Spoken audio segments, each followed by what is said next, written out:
Shouldn't you be with your husband? These rows are for people who actually matter, dear. Go help the other new wives fold programs." The woman in the plain gray dress did not answer right away.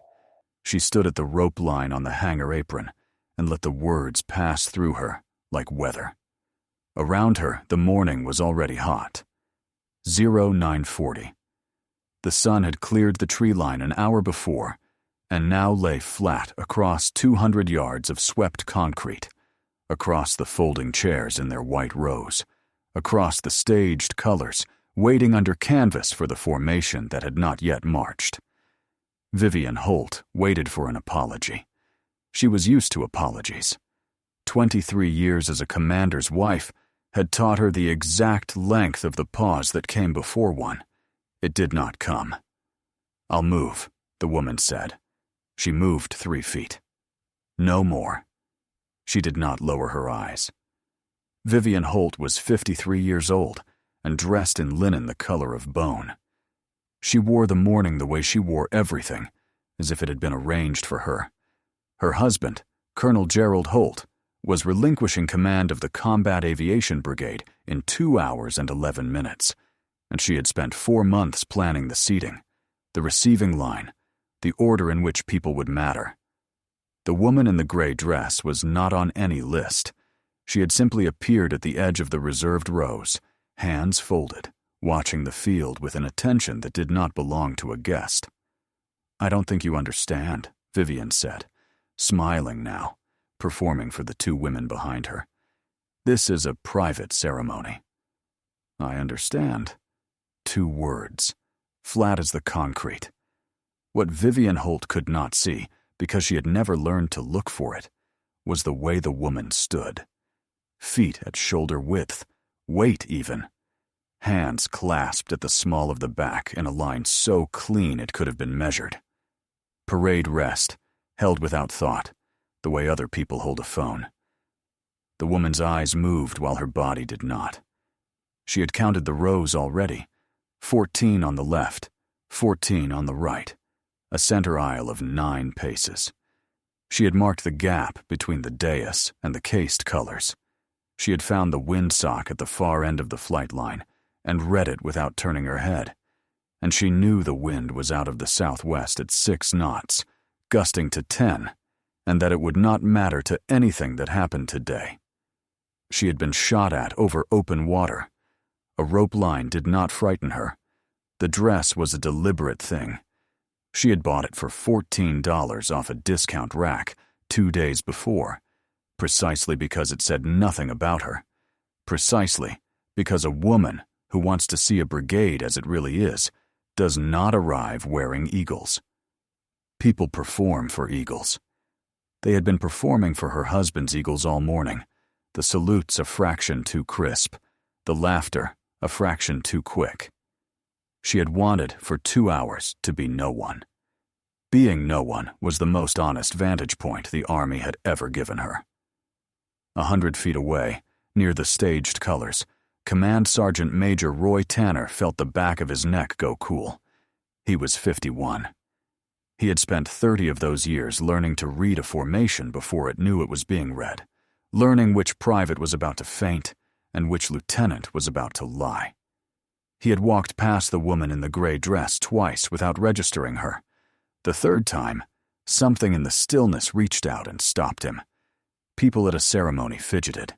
They checked their phones, tugged their collars, shifted from one foot to the other against the heat. The woman in the gray dress did none of it. She stood as if stillness cost her nothing, as if she had practiced it in places where movement got people killed. Tanner had known exactly 4 people who stood like that.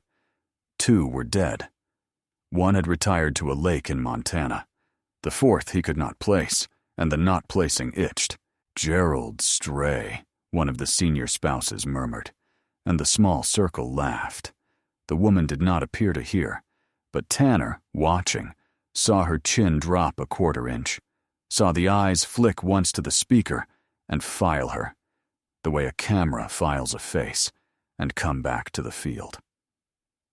Captain Ruth Delaney hurried down the aisle with a clipboard and a young officer's terror. She was 28, the brigade protocol officer, and the morning was hers to keep on rails. "Ma'am," she said to the woman in gray, low, "let me find you a seat in the—" "Captain," Vivian's voice cut across her like a wire. "You will seat the guests on my list, not strays. Do your job." Delaney's ears went red. She looked at the woman in the gray dress with an apology she could not say out loud. The woman in gray looked back at her. One level look, steady as a horizon. It said nothing, and it said everything. And the young captain felt her spine straighten an inch without deciding to. Tanner stepped off the curb to get a better angle on the quiet woman, who would not fidget. Then he stopped himself, because senior NCOs do not stare, and squared his shoulders, and went back to the colors with a question opening in his chest like a slow door. The woman in the gray dress watched the formation area fill. She counted the things that move, and the things that should move and did not, and waited. The flight line ran along the south edge of the field, a row of aircraft parked nose to tail for the static display, polished for the cameras. The woman in the gray dress drifted toward them, the way water finds the low ground, away from the rope line, away from Vivian Holt's voice. A young specialist with a clipboard stepped into her path. "Ma'am? You lost? Seating's back the other way. Just walking. This is the flight line, ma'am. You can't. Standby panels open." The specialist blinked. He looked where she was looking. The maintenance standby panel on the nearest aircraft, a small access door on the tail boom, hung a finger's width ajar. He had walked past it 9 times that morning. So had everyone. She had named it in 3 words, with a term he used, and most civilians did not. And now she was already 2 steps farther down the line, her eyes moving across the parked aircraft the way a customs officer's eyes move across a crowd, not admiring, inventorying. She stopped at the 4th aircraft, stood close to the tail rotor without touching it, tilted her head a fraction. "Number 2 servo," she said. "Check the torque stripe." The crew chief, a sergeant who had signed the inspection himself, came over with the particular irritation of a man who does not want to be right-handed by a woman in a gray dress. "Ma'am, that bird's signed off mission capable. Torque is good. It's rotated. It's—" He crouched. He looked. The torque stripe, a thin line of paint laid across a nut, and its fitting, so that any loosening shows as a break in the line, had slid past its witness mark. 11 degrees, maybe 12. The nut had backed off. The paint told the truth, the logbook did not. He went quiet. "Retorque and restripe," she said, "and pull the records on this tail number." "Who?" The sergeant stood up slowly. "Ma'am, who are you?" "Someone who reads torque stripes." She gave him a first name, only a first name, the way you hand a stranger a single key off a full ring, and walked on.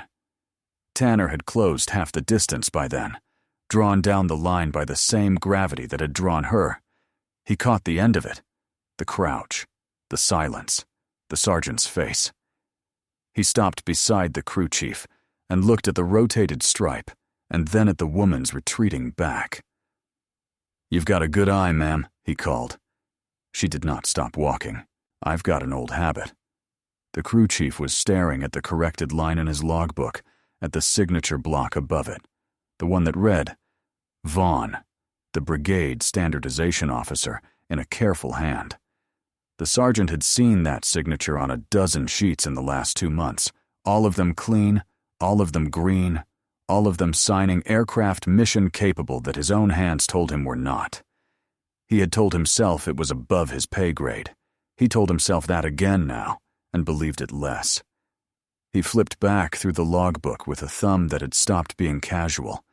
3 tail numbers in the last 2 months. 3 green sign-offs over discrepancies his own hands had felt, and his own gut had flagged. Each one in the same careful hand, each one dated in the week before a higher headquarters readiness report. He had told himself a separate story about each of them, and the woman in the gray dress had pulled the first thread of the whole quilt loose with 11 degrees of rotated paint and 4 words. Tanner watched the woman reach the end of the flight line and turn and stand and start counting things again with her eyes. 30 years. 2 dead, 1 in Montana, and a 4th he still could not place. He took out his phone, looked at it, and put it away. Not yet. A senior NCO does not chase a hunch in front of the brigade, but the door in his chest had opened all the way now, and behind it was a single word he had not let himself say. Incoming. The woman in the gray dress stood at the south end of the field, and the windsock lifted and fell, and somewhere behind her, Vivian Holt was telling a guest that the ceremony would begin precisely on time, because in her command of the morning, everything did. Vivian had decided the stray was a problem. It was not the dress, though the dress was cheap. It was the stillness, the way the woman would not be embarrassed, the way she had moved exactly 3 feet and not 1 inch more. Vivian had spent 2 decades teaching young wives where they belonged, and this one would not learn. Move her, she told the usher, an older retiree in a blazer who ran her errands at these things. She's drifting around the flight line like she owns it. Put her in the family overflow, behind the rope, and make sure she stays there. The usher found the woman in gray at the south end and walked her back, narrating it for the guests within earshot. This way, ma'am. Reserved seatings by invitation. Overflows behind here. Understood. She went behind the rope. She did not argue. She took a position at the corner of the overflow area, where the sightline to the whole field was best, and Vivian, watching, mistook the choice for obedience. Some people, Vivian said to her circle, loud enough to carry, just don't understand where they belong. The 2 senior spouses laughed. The nickname spread among them like a small fire. The stray. The wanderer. Gerald's stray. A guest at the end of the row turned to see who they meant and smiled because they were smiling. The woman behind the rope let it move across her and through her. She had carried a flag-draped casket 800 yards in dress uniform in 90-degree heat without changing her stride. She had stood at attention beside a hole in the ground, while a mother she had failed screamed at the sky. She could carry a nickname. A nickname weighed nothing. A nickname did not have a name, she said to herself at night. She let them move her because moving was easy. She had spent a career deciding when not to move, and this was not one of those times. This was a morning to watch. So she watched. From the corner of the overflow, she could see the maintenance tent, the ops tent, the parked aircraft she had flagged, and the path between them. And on that path, a major in a flight suit moved too quickly between the ops tent and the table set up at the head of the field, a folder under his arm. His eyes everywhere a man's eyes go when he is carrying something he does not want examined. He glanced once at the flight line, at the aircraft she had stopped beside, and then he looked away too fast, the way only a guilty man looks away, and went into the ops tent and did not come out. She filed him. Major. Flight suit. Standardization patch. The signature in the logbook. Vaughn. Captain Delaney appeared at the rope with a folding chair and the courage of the young. Ma'am, at least sit. Please, I can... Captain Delaney. Vivian again, closer now, her voice rising. I told you to seat my guests. Are you incapable of following a simple instruction? Perhaps protocol is not your strength. Delaney froze with the chair half unfolded, her face burning, eyes stinging in the way that is worse than crying, because you are fighting it in front of people. The woman behind the rope caught her eye and held it. Steady. Level. A horizon when the deck is pitching. It said, stand up straight. It said, this passes. It said, I see you, and I will remember who tried to be kind when it cost her something. Delaney straightened. She folded the chair back up with hands that had stopped shaking. Yes, ma'am, she said to Vivian evenly, and walked away with more spine than she had arrived with. It was a small transaction, and the most important one of the morning, though only 2 people on the field understood it. A young officer had been handed a level look by a stranger and had chosen, in front of the woman who could end her career, to keep her dignity. Crane had been handing soldiers that look for 20 years, across decks and tarmacs. Some of them folded, some of them straightened. The ones who straightened were the ones she remembered, and she remembered them by name. The woman behind the rope watched her go, and then went back to the path between the tents, and the major who would not come out. You have watched her be pushed to the back of her own life for 10 minutes now, told where she belongs by people who never asked who she is. If you have ever been moved to the overflow, made the stray, told the front rows are for people who matter, stay with this one to the end. Subscribe to Honor Tales, because the people who get moved to the back are not always the people you should bet against. The ops tent flap stayed closed. The windsock lifted. The morning ground toward the hour, and the woman in the gray dress counted, and waited, and did not move from the corner with the best view of the field. The trouble stopped being social a little after 10. Vivian Holt did not like loose ends, and the woman in the gray dress had become one. The stray would not stay put. She had drifted along the rope twice more, and twice more her attention had crossed the flight line, and Vivian had decided that attention itself was an insult. She found the event NCO, a harried sergeant first class with a radio. "There's an unbadged civilian loitering by the aircraft and the reserved seating," she said. "No invitation. I want her removed before the general's car arrives. We are not having a security incident at my husband's change of command."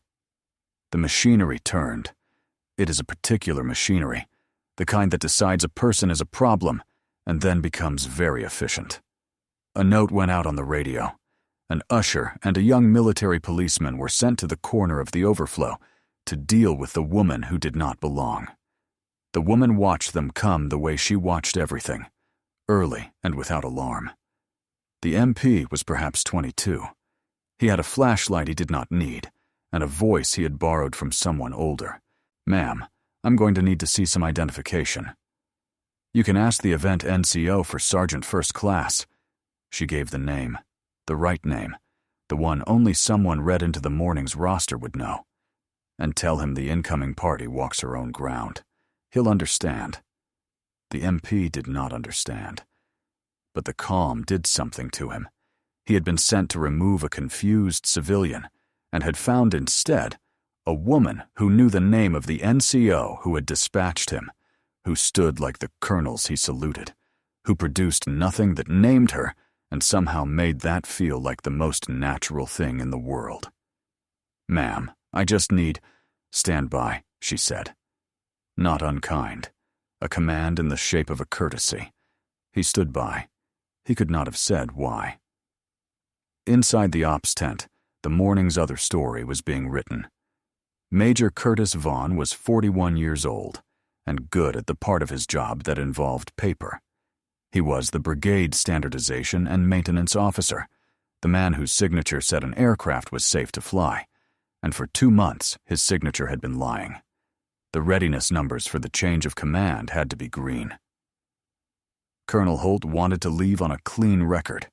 A red brigade was a black mark, and a black mark followed a man into his next assignment, and so the numbers had been made green the way numbers are always made green when the truth is inconvenient, not by fixing the aircraft, by fixing the records. Vaughn pulled the airworthiness file on the 4th tail number, the one with the backed-off servo nut, the one the woman in gray had stopped beside. The component log showed a deadlined part. He slid the deadlined sheet out and slid a corrected one in, initialed it, and felt nothing, because he had stopped feeling it weeks ago. 2 months earlier, a crew on one of these green aircraft had lost a tail rotor component in flight and auto-rotated into a soybean field and walked away on legs that should not have worked. Luck. The investigation had been quiet. The cause had been quietly filed. The numbers had stayed green. The crew had been a warrant officer and 2 enlisted soldiers, and they had come down at 60 knots into a soybean field with a tail rotor that was no longer fully attached to the aircraft, and they had walked out of the wreck because the pilot was very good, and the ground was very soft, and the morning had not been theirs to die. Vaughn had read their statements. He had filed them. He had told himself the part had been within limits, that the inspection interval was conservative anyway, that the soybean field proved the system worked. He had told himself a great many things in 2 months, and the telling had worn a groove in him, and he no longer heard it as a lie. He heard it as a procedure. Vaughn closed the file. 1 clean week, he told himself. That's all this has to be. 1 clean week, and a change of command, and a new commander, who would inherit green numbers and never look under them. He carried the binder out and set it on the table at the head of the field, the table reserved for the incoming commander's first briefing, the binder she would open by right in 3 hours. Then he went back into the tent. Across the field, Command Sergeant Major Tanner saw the MP and the usher cornering the woman in gray, and his hunch turned into a decision. He crossed the grass at the unhurried pace of a man who is never late, because nothing starts without him, and arrived at the rope. "Specialist, Sergeant," he said to the MP and the usher. "Stand down. I've got the lady." The MP, relieved, retreated. The usher hesitated, thinking of Vivian, and then thought better of crossing the brigade's senior enlisted man, and left. Tanner looked at the woman in the gray dress, and the woman looked back, and for a moment neither of them said the thing they both now knew. "Ma'am," Tanner said quietly, "would you do me the courtesy of waiting by the colors, where it's shaded? I'm fine here. I'd rest easier." She studied him. The stillness held. "All right, Sergeant Major."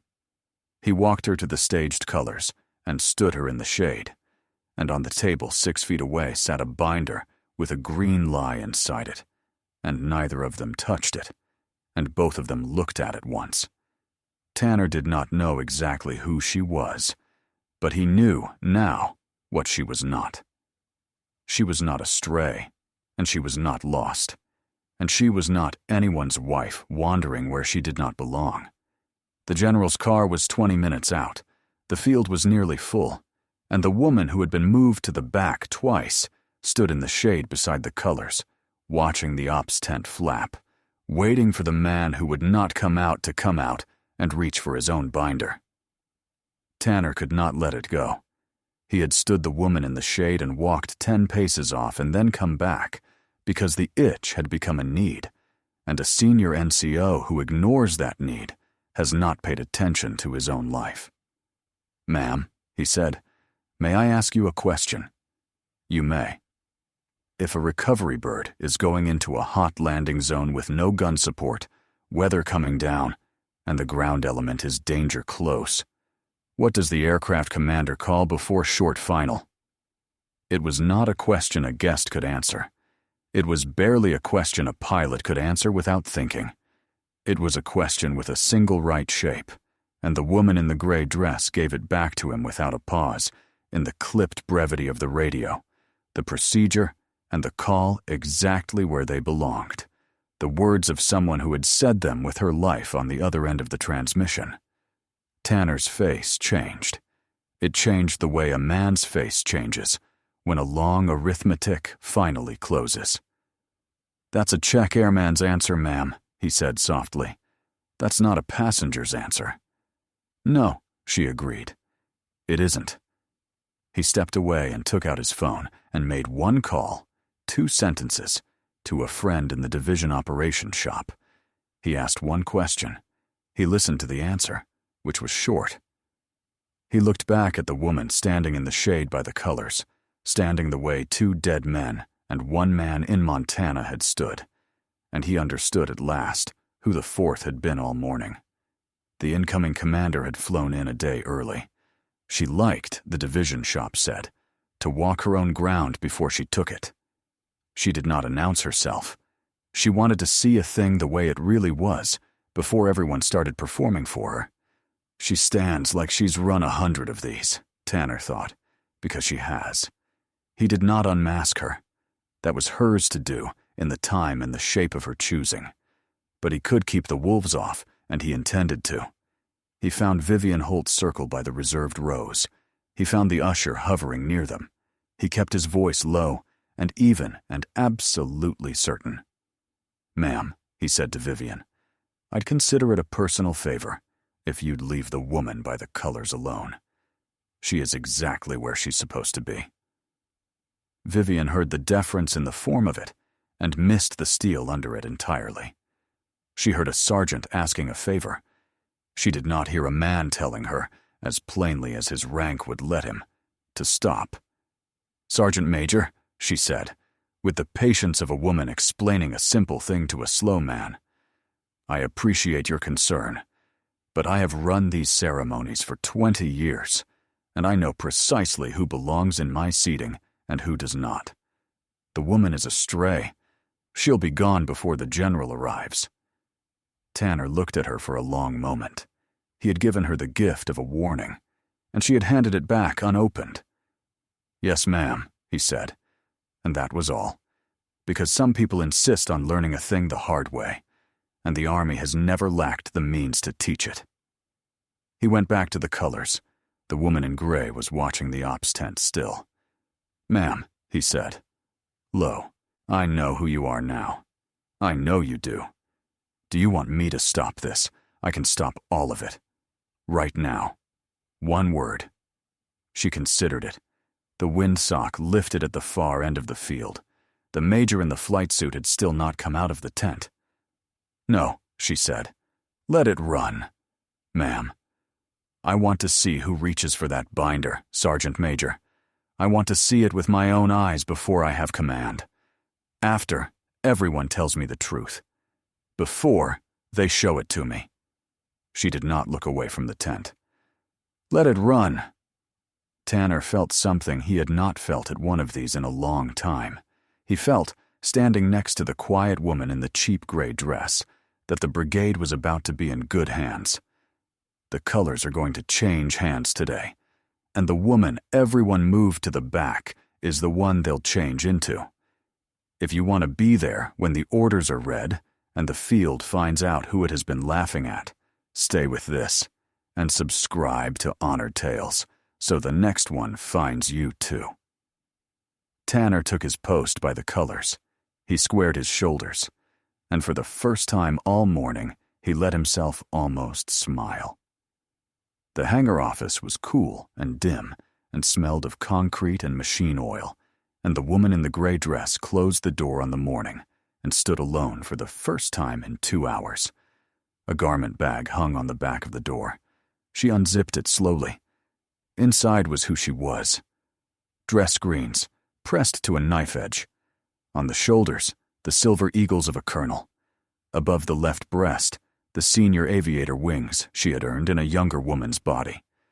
And at the top of the ribbon rack, set apart, the blue and white of the Distinguished Flying Cross. She looked at it the way you look at a scar, not with pride, with memory. 2010 came back the way it always came back, not as a story, but as a weight, all at once.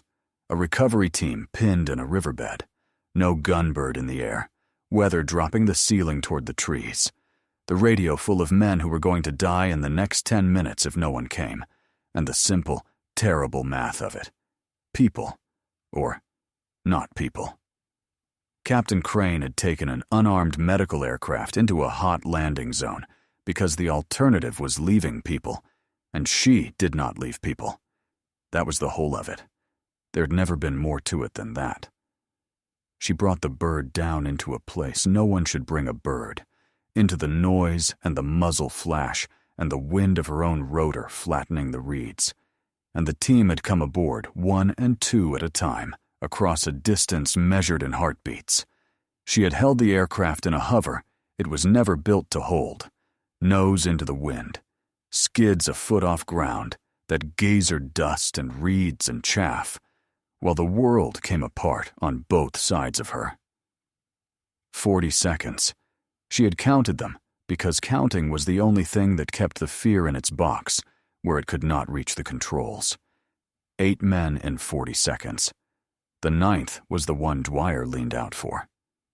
Sergeant First Class Dwyer had been her crew chief. He had hauled the last man up by the drag handle with the aircraft already light on its wheels, leaning out into the open to reach him, and the open had reached back. Crane had felt the aircraft take the hits through the airframe like a body absorbing blows. She had flown out heavy and low and fast with the team alive in the back and Dwyer down beside them, and she had talked to him the whole way to the pad in a voice she kept level by force of will, and he had not made it to the pad. The Distinguished Flying Cross had come in a small box with a citation that used the word valor. She had never thought of it as valor. She had thought of it as arithmetic, and as a name she said to herself in the dark. Dwyer. She said it now, once, in the cool of the hangar office, the way you touch a scar to know it is still there. She had buried a man who trusted the math. That was the thing Vivian Holt could not have understood, standing in her bone-colored linen, deciding who mattered. There were people who had decided who mattered with their hands on a drag handle, leaning out into the open, and there were people who decided it with a seating chart, and the woman in the gray dress had spent her life on the first kind and had run out of patience for the second. But the seating chart wasn't the crime. The seating chart was only cruelty, and cruelty she could carry. The crime was in the ops tent. A false logbook was a decision, made in a quiet office, that some crew was allowed to die. It was the same crime as leaving people. It dressed differently. It wore a flight suit and a careful signature, and a story about clean numbers and one quiet week. But underneath the story, it was the same thing. A man deciding in advance that someone else's crew was expendable, so that his record could stay green. She had buried a man who trusted the math. She did not forgive the math when someone faked it. She stepped into the trousers. She fastened the jacket. She settled the eagles on her shoulders where they had sat for 4 years, and she looked at herself in the dark glass of the office window, a kernel where a stray had been, and the change was not a costume. The costume had been the gray dress. This was the woman. Outside, a car door closed, a heavy door, the soft, expensive sound of a staff car. The general had arrived. She lifted the cover off the hanger and set it square on her head. She checked the brim in the glass. She did not hurry. Hurrying was for people who were not certain how a thing would end. She knew how this would end. She put her hand on the door and let one more breath pass, and on the other side of it, the brigade waited for a stray to be removed and a commander to arrive, not yet knowing they were the same person. Then Colonel Evelyn Crane opened the door and stepped out into the light. The reviewing party was arriving at the curb, the staff car gleaming, an aide opening the door, and Vivian Holt was halfway up the aisle in a panic because the stray was still near the colors, and the general was 30 seconds from seeing her ceremony fail to be perfect. She did not see Crane come out of the hangar office behind her because she was looking the wrong way, looking at the car, looking at the version of the morning she had built.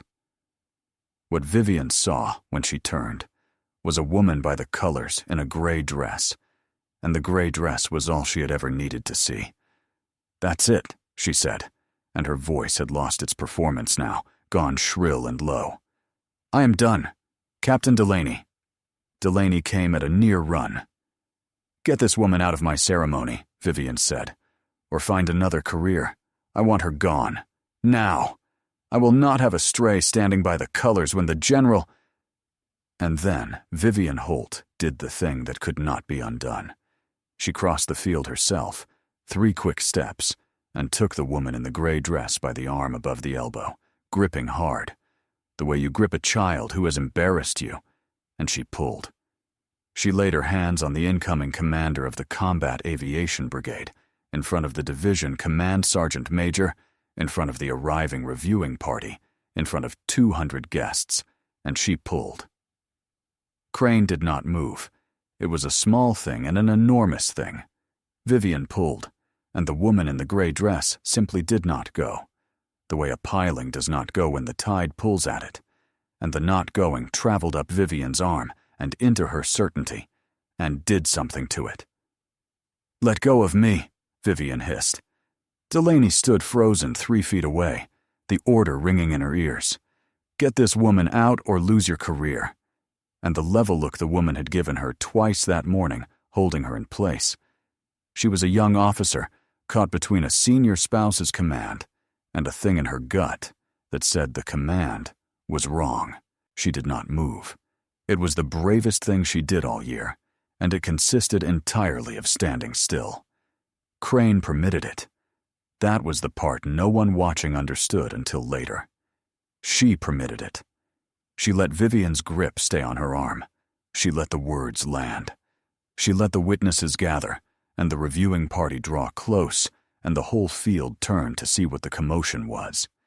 She had spent a career deciding when not to act, and she spent the last of that career's patience now, in the final 90 seconds before it ended, letting a woman in bone-colored linen finish writing the story with her own hand. The stillness in Crane was total. Not frozen. Loaded. Then she turned her head, and she looked at Vivian Holt, and for the first time all morning, she smiled. It was not a large smile. It was small and certain and almost kind. The smile of someone who knows precisely what is about to happen and is sorry, a little, for the person who does not. "You should let go of my arm," Crane said quietly. Something in the smile reached Vivian where the stillness had not. Her grip loosened a half-inch, and did not know why. Behind them, Command Sergeant Major Roy Tanner drew a breath that came up from 30 years of service, and the brigade colors came up off their rest, and his voice rolled across 200 yards of swept concrete in a tone that stopped every conversation on the field at once. "Brigade, attention!" 200 soldiers came to attention in a single crack of heels. The reviewing party straightened. The aide froze with his hand still on the car door. Vivian Holt had spent the whole morning deciding who mattered. In 90 seconds, the United States Army was going to decide it for her, and it was going to do it out loud. The adjutant stepped to the microphone at the head of the field, and a small electronic whine settled, and the voice that came next was the flat ceremonial cadence that has not changed in 200 years. "Ladies and gentlemen, the official party, please rise for the reading of the orders." The field rose. Vivian Holt rose with it because everyone around her did, her hand finally falling from Crane's arm, her face beginning a journey it did not yet understand. It was on. "Attention to orders." Crane stepped away from the rope, away from the gray morning, and walked up the center aisle toward the dais. 9 paces. She had counted them 2 hours before. The eagles caught the sun.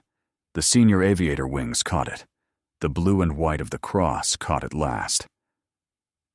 "Colonel Evelyn Crane, United States Army, having reported as ordered, will assume command of the Combat Aviation Brigade, effective this date. By order of the Secretary of the Army." The name moved across the field like wind across the windsock. Heads turned. Mouths opened. The crew chief at the 4th Aircraft put it together first and came to a kind of attention that had nothing to do with orders. The young specialist with the clipboard stared. The MP who had asked for identification went pale and then very straight. At the head of the field, Major General Howard Caldwell, the division commander, 55 years old and entirely unsurprised, met Crane at the dais. He had placed her. He had read her file. He had sent her early because he wanted a fixer, and he had gotten one. "Colonel Crane," he said, and his voice carried, and the use of the rank was its own kind of thunder. "Sir," Crane said. The colors moved.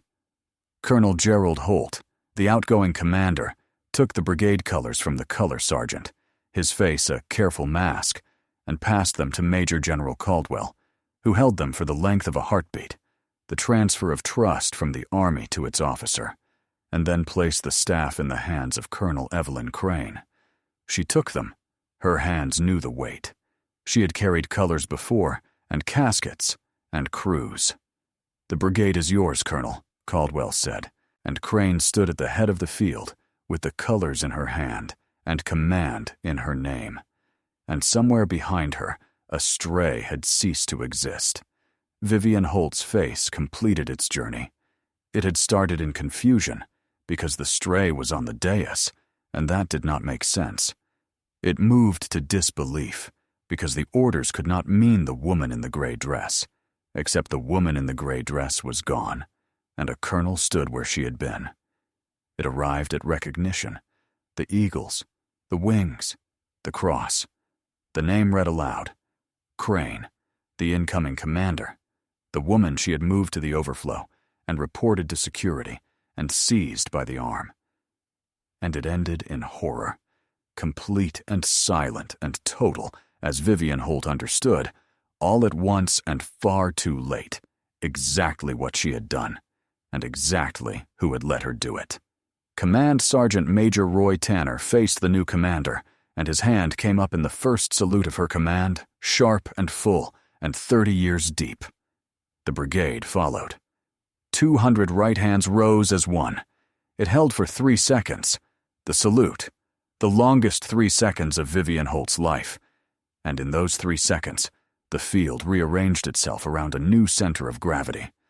The woman who had been moved to the overflow, reported to security, and seized by the arm, was the still point the entire brigade now turned to face.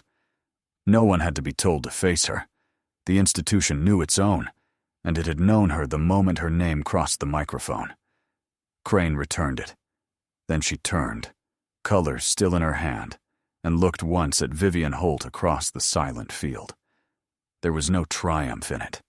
There was only finality, the look you give a closed door. And then she gave Vivian nothing more, because Vivian was no longer the morning's most important problem. The binder was. Crane handed the colors to Tanner, who took them with the reverence of a man who had waited all morning for this. "Sergeant Major," she said, low under the settling field, "I want Major Vaughn and every standardization record in the brigade, and I want the maintenance file on tail number ending 4. Now." "Ma'am," Tanner said, and there was satisfaction in it like a banked fire. She walked to the table at the head of the field, the table reserved for the incoming commander's first briefing, and she put her hand on the binder Vaughn had set there an hour before, and she opened it to the green lie, and she began, quietly, by the regulation, to take her brigade apart and put it back together right. The reckoning did not look like the morning had looked. It was quieter. It was paper and signatures and short sentences in a small office, and it was far more dangerous than anything Vivian Holt had said at a rope line. Within the hour, the standardization records were impounded. Crane's hand-picked maintenance officer, brought in from division at Caldwell's nod, laid the falsified airworthiness file on tail number ending 4 beside the torque stripe the crew chief had finally photographed, and the two told the same story from opposite ends. A deadlined servo component, signed off as serviceable. A nut backed off 11 degrees, flying anyway. A green number where a red one belonged.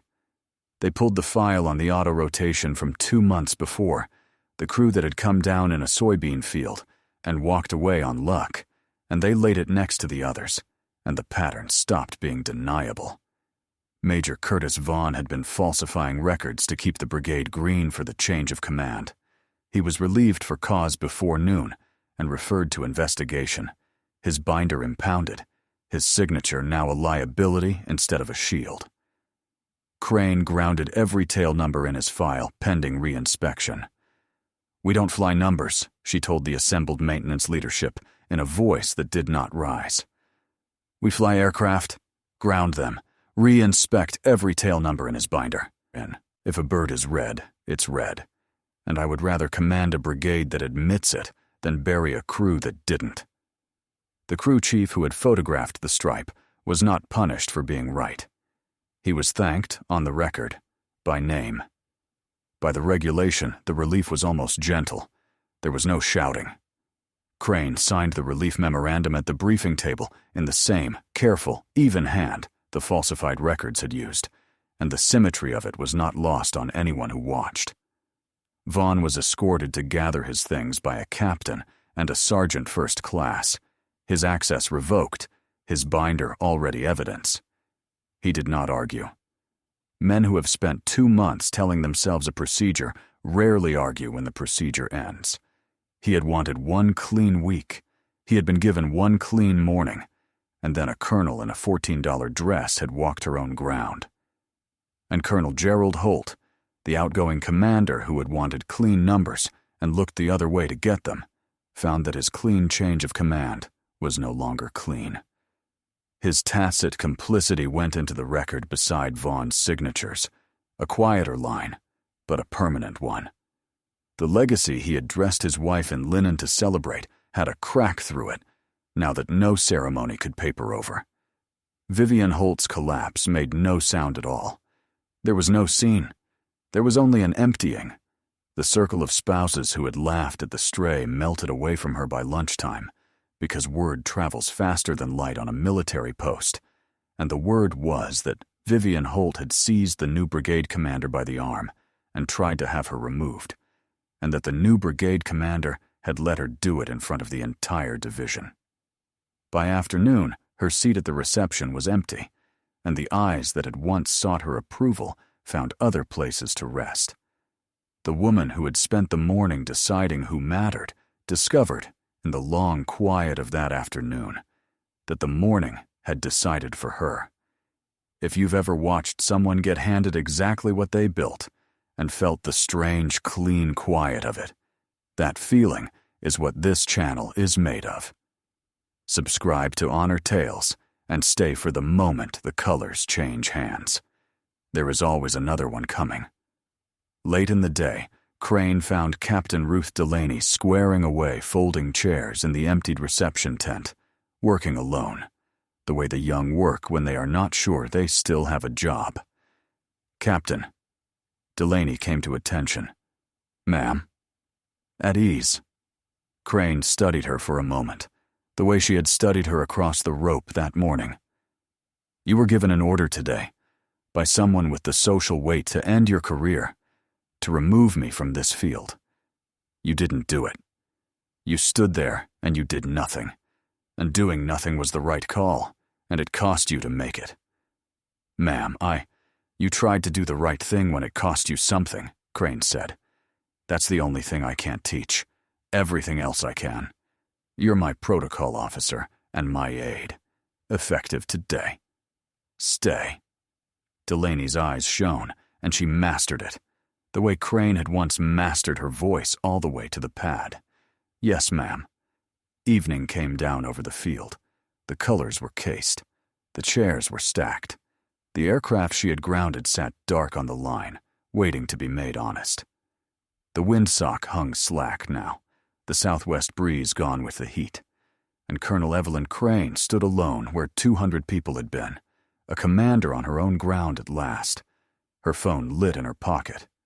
One message, a coded greeting she had not seen in years, the kind only one person used, a call sign and a single line, and a place name on the far side of the world where the brigade's next rotation was already being written. She read it once. She did not smile, exactly. But something in her settled, the way a thing settles when the next hard part has a name. The message was from a man the Army had listed, for 1 bad week in 2010, as missing. He had not been missing. He had been walking out across a border on foot with 2 others, while she flew home with Dwyer in the back, and they had not spoken in years.